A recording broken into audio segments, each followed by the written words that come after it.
இதுதான் இந்தியாவின் கெத்து. ஈரான் அமெரிக்கா அச்சுறுத்தலை தாண்டி வந்த எல்பிஜி கப்பல்.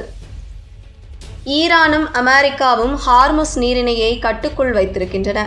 மற்ற நாடுகளின் கப்பல் இது வழியாக பயணிக்க அச்சப்பட்டு வரும் நிலையில் இந்தியாவை நோக்கி வந்த எல்பிஜி கப்பலான சர்வசக்தி சுமார் 45,000 டன் எல்பிஜியை ஏற்றிக்கொண்டு இந்த நீரிணையை பத்திரமாக கடந்திருக்கிறது.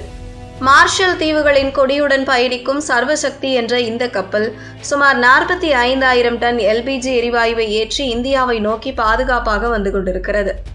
இந்த கப்பலில் மொத்தம் 20 பணியாளர்கள் உள்ளனர். இதில் 18 பேர் இந்தியர்கள்.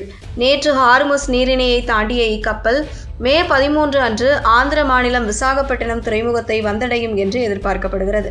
இந்த கப்பலில் உள்ள எல்பிஜி எரிவாயுவை இந்தியன் ஆயில் கார்ப்பரேஷன் வாங்கியிருக்கிறது என ப்ளூம்பர்க் தெரிவித்திருக்கிறது. ஈரான் மற்றும் அமெரிக்கா இடையிலான போர் மற்றும் பொருளாதார தடைகள் காரணமாக ஹார்முஸ் நீரிணை தற்போது மிகவும் அபாயகரமான பகுதியாக மாறியுள்ளது. சாதாரண நாட்களில் நூற்றுக்கணக்கான கப்பல்கள் செல்லும் இப்பகுதியில் தற்போது ஒரு நாளைக்கு வெறும் 6 கப்பல்கள் மட்டுமே செல்லும் சூழலுக்கு போக்குவரத்து குறைந்துள்ளது. ஈரான் மீதான அமெரிக்காவின் கடல்சார் முடக்கம் காரணமாக பெரும்பாலான கப்பல் நிறுவனங்கள் இந்த வழியை தவிர்த்து வருகின்றன. இந்த நேரத்தில் அனைத்து தடைகளையும் உடைத்து கொண்டு இந்த கப்பல் பத்திரமாக ஹார்முஸை கடந்திருப்பது சர்வதேச அளவில் கவனம் பெற்றிருக்கிறது. இந்தியாவை பொறுத்தவரை இந்த கப்பல் ரொம்பவும் முக்கியமானது.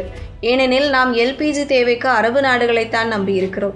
இந்தியா முழுவதும் சமையல் எரிவாயுவின் தேவை ஒரு நாளைக்கு 80,000 டன்னாக உள்ளது. ஆனால் உள்நாட்டு உற்பத்தி 54,000 டன் மட்டுமே. மீதமுள்ள தேவைக்கு இந்தியா இறக்குமதியையே நம்பியுள்ளது.